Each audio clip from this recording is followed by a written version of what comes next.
Well, hello there. All right, we're going to try to do something different here. I haven't built a bottle jack before. Um, Started leaking it. This is an old 2-ton Walker floor jack.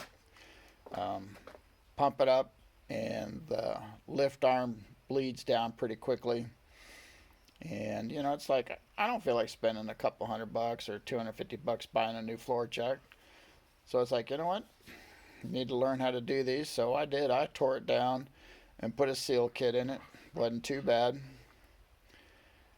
And it's like, yeah, you shouldn't waste good content by not videoing what you've been doing, but just haven't felt like it. Just don't, not doing what I should be doing, but you know, enough whining. Um, Wasn't too bad.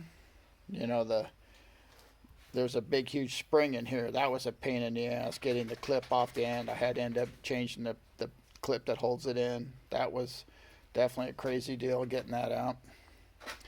And the main nut was at 300 foot-pounds when they put them together, so that was fun taking them off. But it came off, and then the reservoir come off.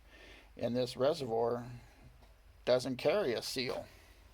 There's no O-ring here or gasket or anything. No O-ring or gasket here.